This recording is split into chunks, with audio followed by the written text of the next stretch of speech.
Hey friends, welcome and or welcome back to my channel. I'm Adana, and on this channel we talk about all things stories and self-care. So that's books that we love, books that we want to read, authors that we love, and self-care. If you're new here and you haven't subscribed yet, definitely subscribe down below if you'd like. And also hit the notification bell so that you're notified of every single time that I upload. And if you're not new and you're returning, welcome. It's so good to see you.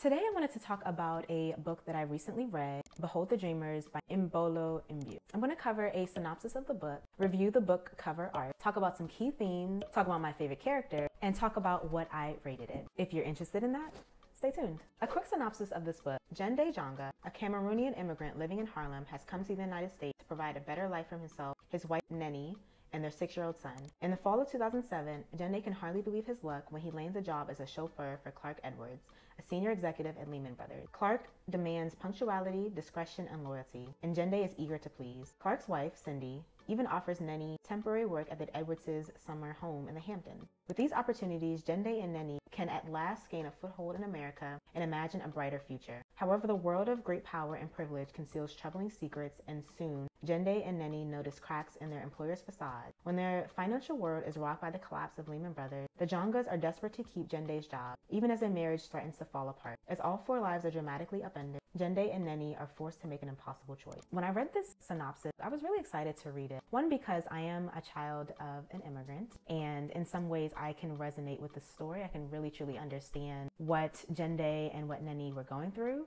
Maybe not in a first-hand experience, but having seen my mom deal with immigration and deal with the process that is, I can really identify with that story. I also can identify with it because this story set in place in 2007, and so at that time I was still relatively young, but I was coming to terms or coming to understand the world around me. So I was vaguely familiar with the collapse of the financial markets and what that meant for people's pensions or people's retirement funds or just people's savings in general. People losing their homes, and I know some people that I went to high school with had to drop out of college because of the impact that it had on their families, and they had to then try to find work to support their families. So truly understood what it meant to be in that time period, but I still wanted to read this story because I wanted to understand how someone could come to America and maybe what their experiences are. Again, I'm an American citizen, so I don't really have that full breadth of understanding, but to understand how an immigrant can come to this country and what they're thinking, what's in their mindset, what are they hoping to achieve, like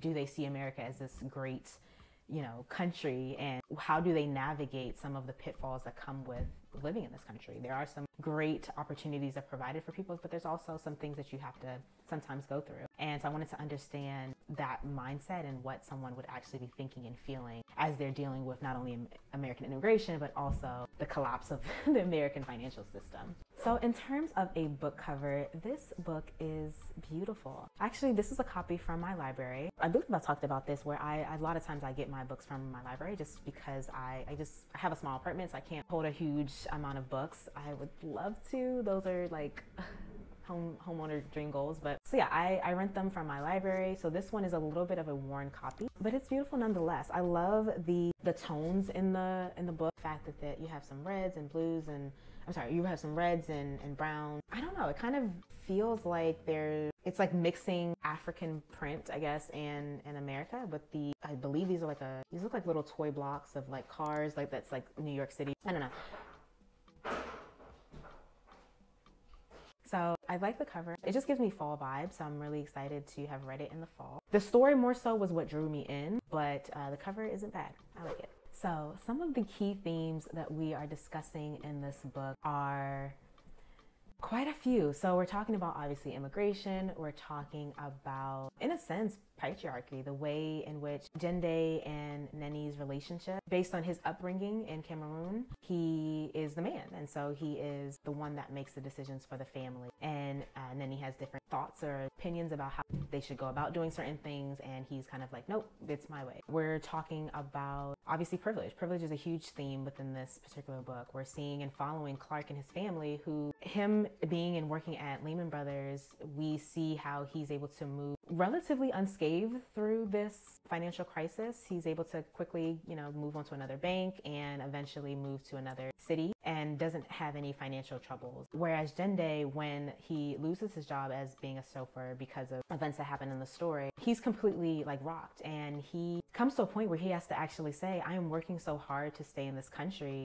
for reasons that are not even my fault. I don't have the privilege of being able to, continue working at this. So I have to consider going back to my country. And there's a privilege that exists in that. Clark likely doesn't have to worry about where his next meal is going to come from. He doesn't have to worry about saving a certain amount of money. He already sort of has that, and he will continue to have that. Another key theme is just this idea of America being like the land of the great. It's interesting to see how Jende, he sees America as, in the beginning at least, he sees America as like this great land of opportunity and promise, and he recognizes that there are some faults to it, but ultimately in the beginning he really truly does believe that America can do no wrong. Whereas Clark is, I want to say, used to, I guess, living in America. He's not even aware of the privilege that he has as an American to have an American passport and what that actually means for him. To see how one person can kind of sort of take that for granted, where another person has to work so hard in order to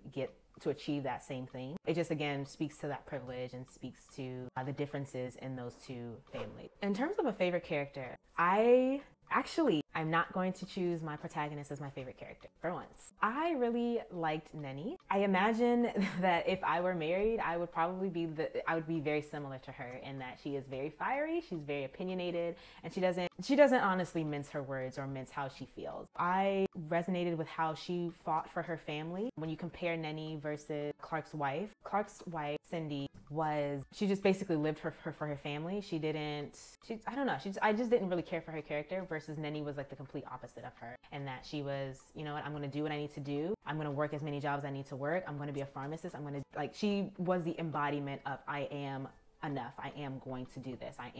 We are going to make it. And I'm going to do whatever I need to do in order to make that happen. So that sort of drive, that sort of confidence, that sort of ambition that she had, and she continued to have throughout the entire story, was admirable, and I just loved her character for that.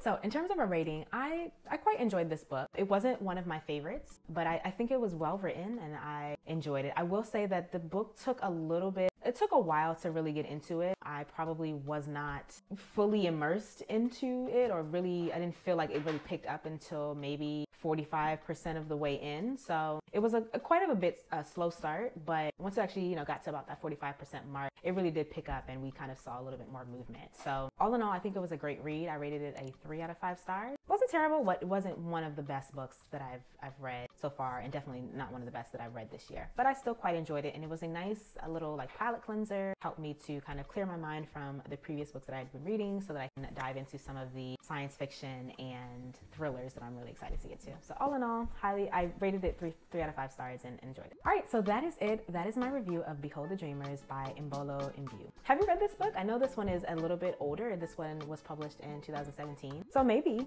there are some people out there that have read this book. If you have, definitely leave me a comment down below. Let me know what you think. Do you think that it took a while to get into it as well, or do you think that it was a kind of from the jump a fast read? So curious to know what you think. If you like this video, give it a thumbs up. This will help with putting this channel in front of more viewers like yourself who enjoy reading Black, Indigenous, Hispanic, Asian, the whole gamut, diversity in terms of stories, and diversity in terms of authors. So help me in helping other people like you be able to find this video and find this type of content. If you haven't already and you'd like to, please subscribe and also hit the notification bell so that you're notified of every single time that I upload. All right, so that is it. I will see you next week. Bye.